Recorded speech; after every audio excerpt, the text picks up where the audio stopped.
Our guest today on the Ryerson Negotiation Project is Don Fehr, Executive Director of the National Hockey League Players Association.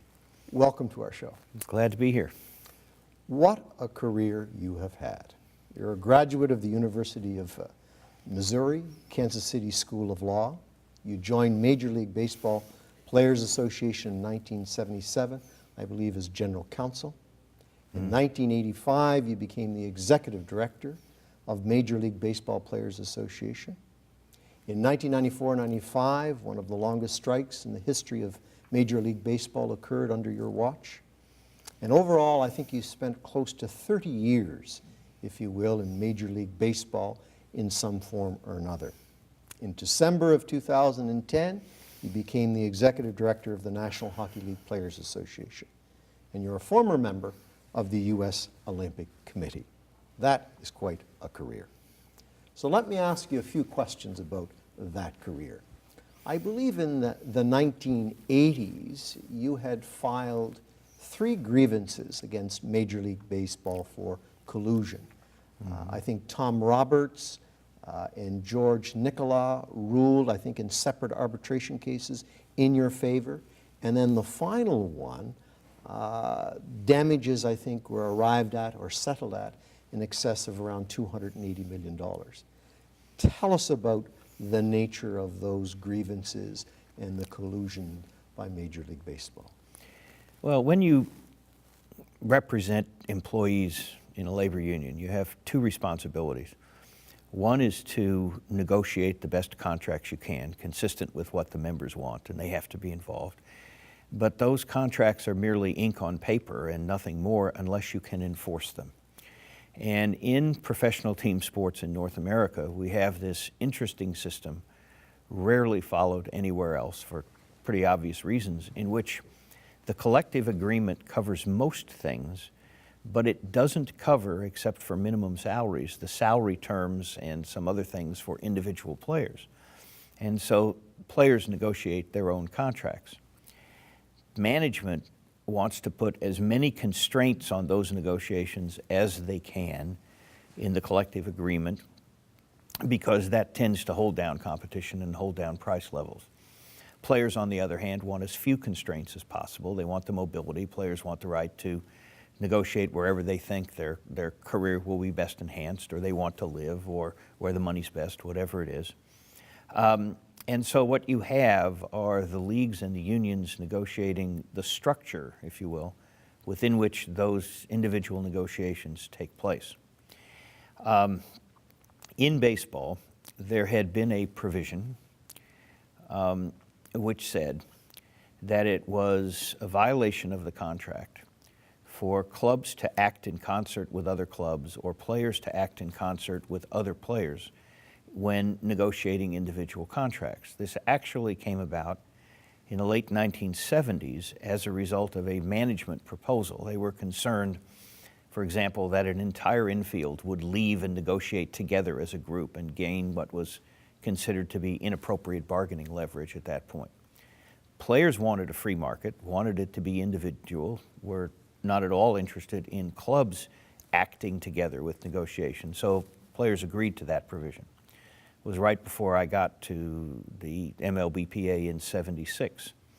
And what happened is that following the '85 season, the owners in Major League Baseball essentially shut down the free agent market, the market for individual player contract negotiations. And what happened was that no team would offer a player a contract unless he had been previously employed by that team. There was no new team that would offer a contract even for a minimal amount. So you would have a player that was worth, say, $1.5 million to his former team, but wasn't worth 15 cents to any other team in Major League Baseball. We thought that that was a garden variety group boycott in the parlance of economics or of the U.S. antitrust laws or the Canadian Competition Act, and we thought it was a clear example of teams and owners acting in concert with other owners. And if you will, a mutual agreement that I won't make an offer to one of your players if you won't make an offer to one of my former players, and thereby we will hold down prices for players and we'll all make more money. So we filed the initial grievance challenging that. That continued into the player negotiation market following the 86 season. We followed a second. And then after the 87 season, the nature of the collusive activity changed. It shifted from being what amounted to a boycott to old-fashioned garden variety price fixing. Now all of a sudden there were multiple offers that certain players could get, but magically they were all the same. So a player was worth the same amount whether he was on a team that needed him or didn't need him so much, in a stadium in which his skills were really good or not so good, in an area in which he had star value because he could attract fans, or one in which he didn't. So we filed a third. And we litigated over a period of several years what amounted to a case which would, in the absence of a labor agreement, have taken the form of a federal lawsuit under the U.S. antitrust laws. And we ended up with a series of 3 decisions finding the owners to have violated the contract, and then 2 decisions fixing what the damages were for the first part of the period of collusion. Was that by the court or by an arbitrator? By an arbitrator. And the 2 arbitrators, first Tom Roberts and then George Nicolau, were the ones who decided it. Following the second damage award, we were eventually able to reach a settlement, a global settlement for all players affected at $280 million, which back in 1991 was big money. It wouldn't be considered quite so big now. Very interesting, very interesting. Tell us about what it seems to be a new mode of operation by owners in professional sport, the NFL, the NBA, and now the National Hockey League, where the lockout seems to be the first step in the negotiation process for a new collective agreement. That's been around for a little while, but is it the new way of operating? Because under the old laws, it used to be the strike and the lockout was the last thing that you would do in the negotiation process. Well, it's not new in the sense it's been around for a couple of decades now. And you are quite right that the lockout in 3 of the 4 major team sports in North America, baseball being the exception, is the preferred negotiation strategy of choice. It almost is, the management says, we will lock the players out and we'll see what we can get. And I can give you the background of it, but it takes sort of 2 or 3 different analytical frameworks to understand what happened. The first one is the economic framework. Under the labor laws, this is true in the US and in Canada, there is a premise about bargaining. It is, we will require the parties to bargain in good faith about wages and hours and other terms and conditions of employment. We don't actually know what that means. We'll sort that out in an individual case, but you're required to bargain in good faith. You are not required to make any particular concession or agreement, however. And if you can't reach an agreement, then for most industries, there's some that are special, but for most industries, you can resort on either side to the threat or the actuality of economic coercion, which would be either the threat or the imposition on the union side of a strike, or the threat or the imposition on the management side of a lockout. The theory was, and remains, that both sides have substantial risk that will force the parties over time to moderate their positions. You'll get a settlement, the government won't have to intervene, and the free market will prevail and everyone will be better off. What the employees stand to lose are 2 things. One are wages for the period of time that they're not working, and the second is job security if they do something which damages the industry. On the management side, they stand to lose 2 things. One is the revenue, the business isn't operating, and the second one is market share, and this is the key, that there are competitors out there, and therefore if General Motors shuts down and people want to buy cars, they'll buy Fords, they'll buy Chryslers, they'll buy Toyotas, and therefore General Motors won't get back some of those customers. That's not something they want. They will tend to moderate their positions. That does not hold in professional team sports.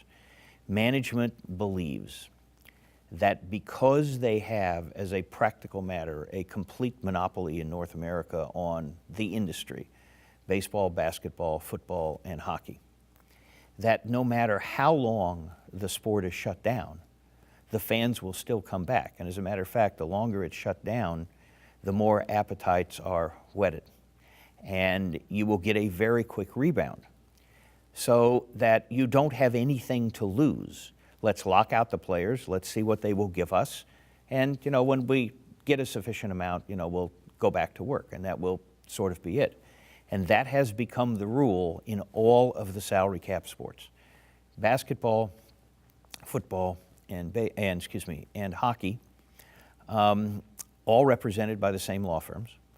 And what they do is they come in and they say, okay, this is what we want. It is massive concessions, and the massive concessions are asked for whether it's an industry that is claimed to be in enormous distress, like the NHL claimed in 2004-05, but did not claim this time.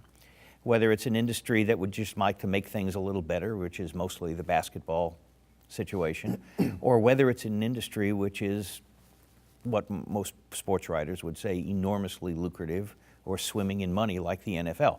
The strategy is precisely the same in all three cases.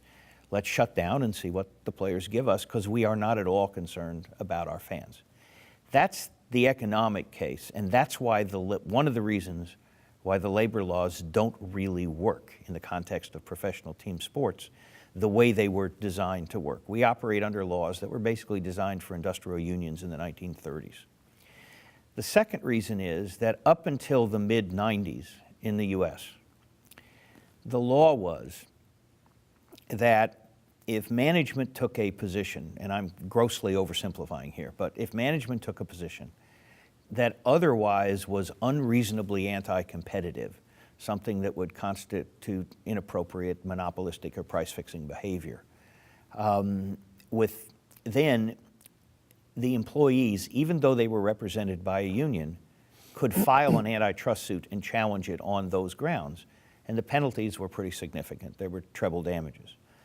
What happened in the mid-90s is the Supreme Court of the United States changed the law. They now said, yes, you may file an antitrust suit, but you may not do that as long as you are a union. You must get rid of your union, decertify. So you have to or decertify abandon. first. Decertify or abandon first. And when you do that, that creates a different environment. It creates risks for the employees, and it turns out to have been an enormous bargaining advantage for management. And so when you put those two things together, add in that players have short careers and are not nearly as well funded financially as the owners, you are quite right that the bargaining strategy of choice is, let's lock out and see what happens. We're not going to lose our fans. The players will break before we do. We can get a lot of money back from the players. The sport in which that does not happen is baseball. There are a lot of reasons for that, but baseball is fundamentally different in that there is no salary cap. It's up to each individual team to determine how much it wants to spend, and so the dynamics of those negotiations are a little different. That's why, in my judgment, since '94, in which there was a long strike in response to an attempt to impose a salary cap, baseball has become the only one of the four sports which is stable from a labor relations setting. In every other sport, there's a lockout every time a negotiation comes up, even with the referees in the NFL. Share with us preparation. I think many individuals who watch the sports world think a Don Fehr walks in to meet with the owners and has a series of asks. But share with us the kind of preparation that you've done with the NHL Players Association in terms of preparing them, preparing yourself for the purposes of negotiations. There's sort of three things that you have to do. The first thing is that one must acquaint oneself with the facts. What are the economic realities of the situation? What things need improvement? What things can be reasonably improved at an appropriate cost? What things are important? What things are not important? And that is a fairly detailed amount of garden variety preparation, in the sense that anyone who's going to negotiate a comprehensive agreement in an industry or on a project or anything like that basically has to learn everything you need to know about that. Otherwise, the likelihood that you will make mistakes skyrockets. So that's the first thing. The second thing that you have to do, and this is considerably easier in one respect in professional sports and harder in one respect in professional sports, is you must educate the membership. The players need to understand what the facts are, what the issues are, what can be done, what's difficult to do, how management's likely to respond to one proposal or another, and what the risks are. And the reason for that is the third one, and that is that standing alone, no one, no lawyer, no executive director of a union or anything like that has any particular authority, clout, or leverage. If the players support your position and the owners believe that the players support your position and they are willing to fight for it, then they will pay attention to you, not because they care about the lawyer or they care about the negotiator. You know, that's smart lawyers who can make articulate speeches are a dime a dozen. But because they think the players will firmly support a given position or oppose a given position of management, then they will pay attention to you.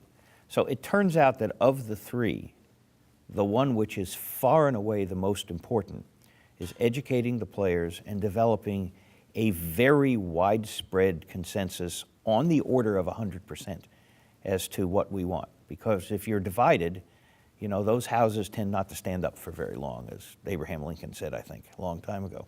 He said it more articulately than I just did. And so you spend an enormous amount of time meeting with the players, talking to the players, making sure they understand, finding out from them what they think is important, because that's what actually matters here, is what the players think is important, what they're prepared to fight for, and also checking your facts. Somebody may say, to take a real easy case, that at a given arena, the showers don't work right. And that's an important thing if, in fact, the showers don't work right, as opposed to there was one day when a pipe broke. Okay, and so you have to look at all those things. And then the last piece, which is an add-on, it isn't really preparation in this sense, is that the players need to be present at all times during the bargaining. So if somebody would ask me what my job is, I would tell you that the only essential thing is developing and maintaining the player consensus. If you can't do that, it doesn't really much matter what you can do. If you can do that, it's great if you can do other things, but you can always hire the other people to do the other things. One of the criticisms of you in the media during the NHL strike was that you started negotiations a little bit late. The collective agreement came to an end, but you took several months. Was that the reason why you took several additional months to make sure that you had a good mandate, you informed your players, you consulted with them? No. First of all, there hasn't been a strike in hockey since 1992. There have been 3 lockouts, but there hasn't been a strike. Second thing is, anyone who has any experience in negotiating understands that until you get to the point in time where both sides are prepared to make a deal, what you do is important because it lays groundwork, but you're not making a deal. And there is this maxim that I believe in, that most of the time, no matter when you begin the negotiations, you reach the deal at about the same point. It's the point where everybody says, okay, I'm prepared to stop fighting about this. I want to make an agreement. So if that appropriate day is January 1st, and you start negotiations on December the 15th, and that's really the date everybody wants to make an agreement, you might be able to get it done by January the 1st. If you start at the prior January the 1st, it's likely to take until the subsequent January the 1st, because it doesn't really matter. In our case, we began negotiations in July. That is a good 90 days before the contract was supposed to expire. That's far more than enough time to reach an agreement if the parties are intent on reaching an agreement, and the owners weren't. Coming back to Major League Baseball and then to hockey. Major League Baseball, did they have insurance for lockouts and strikes? They did once, and it produced the first long strike. Without going into the background as to how we got there, there was a provision in the collective bargaining agreement in 1981. I was Marvin Miller's general counsel at the time, that said that if the players, that management had the right to implement a new system, if the players didn't like it, they could go on strike, but they had to do it by a specific date in June, early June. Management implemented the system, players didn't like it. We were negotiating, getting nowhere. We believed the owners were negotiating in good faith, not negotiating in good faith, which is a violation of U.S. law. And we went to court seeking an injunction that would permit us not to strike, because we didn't want to have to do it yet. The owner said, oh, no, no, no, if you're going to strike, you have to do it now. And the legal issue was actually whether the commissioner was an agent or spoke for the owners, and they took the position that he didn't. He was just some guy they had. And we lost that case, which if I ever write a book, maybe a chapter in the book, absurd loss. And so we went out on strike. And the reason they were so intent on doing this was that they had gone and purchased 50 days of strike insurance to cover their revenues. And so they basically came in and said, we have insurance, we can stay out 50 days, you can't, and so we're going to get you. The strike settled on day 50, on terms essentially that the union had proposed. Did the NHL have any insurance that you're aware of? The NHL did not have insurance in the classic sense, but what it did have was an agreement from the major U.S. broadcaster that in the event that no games were played, it would pay the NHL anyway, $155 million, I think, and then they would get a free year when the contract expired, which would be in year 11. And I don't mean to suggest that would cover all the expenses that the owners had during that period, but $155 million is not chicken feed, as we used to say in Kansas. Was there ever a period of time in the NHL negotiations, which you've just gone through, where the players or yourself were of the view that the owners and the commissioner were not operating in good faith? Oh, I suspect that depends on how you would define good faith. I think it was a pretty common view that the owner's position had been that they would lock out and see what happens, and it would be a long one. If you think that's inconsistent with good faith bargaining, then you reach that conclusion. If you think it's just hard bargaining, then that's just the way it is. Let's come back to your mandate for the NHL. You've done your preparation, you've consulted with players, you've educated them, you've developed a real consensus in terms of going forward. What would be the substance, and how would you arrive at the substance of your ask? Would that be a long list, a short list? What would it be? It depends entirely on the status of the bargaining.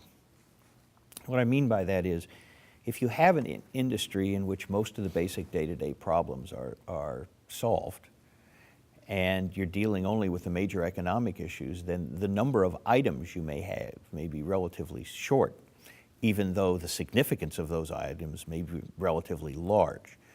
If you have an industry in which the basic day-to-day conditions still need a lot of work, then you've got a much, much longer list that you've got to work through. In this particular case this time, there was a fairly long list because it covered things like, and this may be a surprise to a lot of people, do the players have workout equipment when they're on the road so they can continue to exercise? Can we negotiate an appropriate number of off days a month which are scheduled ahead of time so players can be with their families and go to the doctors and pay bills and do this kind of thing? When can you be required to start work the next day if you arrive at your hotel after a game in a different city at 4:14 in the morning or something like that? And so we had a fairly long list of relatively straightforward day-to-day things that we negotiated about. And the way you arrive at those is you go back to the players and you say, okay, here's what the contract says about all these things. Tell us about your day-to-day lives. What's it like? What's good? What's bad? What would make it better? If we adopted this proposal, does that have a downside somewhere else in some other fashion?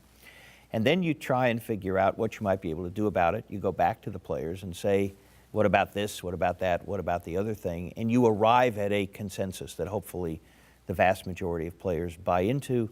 Then you take that into bargaining, and that can be discussed across the main table, or that can be discussed in subcommittee groups. And often where you have a lot of issues, it breaks down into subcommittee groups, and that's what we had in this negotiation. So you had a written mandate, essentially, in terms of all of the various things that you wanted to pursue? No, it wasn't written in the sense that the players wrote it, but we had lists developed with them that everybody understood and they bought into, yes. And would there be a concession strategy that you would develop in advance? Because some items would be more important than other items. No. No concession strategy? No. And here's why. There are some people who believe that the way you negotiate is you say, okay, I want $1 an hour. I'm now making 50 cents an hour. And so what I'm going to ask for is $1.50, and then at some point I'm going to reduce my demand to $1 and announce I've made a major concession by asking for what I always wanted in the first place. That's a game if you have professional negotiators on both sides, which everybody understands, and I think it's sort of silly, and I think it's a waste of time. And in some respects, it's not being fundamentally direct and I don't know what the forthright, I guess is the word. And so I learned the way to negotiate, which I believe in, is you make proposals you believe in because you think they're appropriate and because you think you want them, and you try and persuade people to. You understand you're unlikely to get everything you ask for, but what you move on and what you trade one thing for in response to another, and what becomes the fulcrum around which the negotiation eventually tips, depends on how the negotiation goes and what happens, how the players react. In the context of professional sports, and I think it's true in unions generally also, let's say you have 10 items, to take a hypothetical number, that relate to day-to-day conditions of players. And these items have costs attached to them if management is going to do them. And somebody comes back to you and says, all right, look, we can't spend $10 a day, but we can spend $6.50 a day. What's most important to you for us to spend the $6.50 on? Then you go back to the players and you say, okay, this is the situation. First of all, if we get $6.50 worth of improvements here, is that enough? And I'll tell you what enough means in a second. Is that enough? And if so, which of the things that add up to $6.50 are the ones you want us to get, and which ones are less important and should we give up on? So you have that discussion. A constant dialogue with your membership. Not only a constant dialogue with the membership, you have the membership in the room during the negotiations so they can hear for themselves, form their own opinions, express their own views, ask questions of the other side, and all the rest of it. There is one other dynamic which plays out in labor relations that people need to understand. This is not like buying a house or buying a car. Those are negotiations, but they are fundamentally different. It's not even like applying for a job outside of professional sports. Because in all those cases, you can say, this is what I want, and if I don't get it from you, there's another house 2 towns over, there's another car dealership, or there are lots of other places that I can apply for a job. Not true in professional sports. So in the context of labor relations, what you tend to say is, when you say you have to have something, what you really mean is, are you prepared to go on strike or withstand a lockout in order to get it? And that's a pretty tough statement. It also means that once the players understand that and they pick it up pretty quickly. These people are smart. Once they understand that, you have a pretty strong, welded together membership.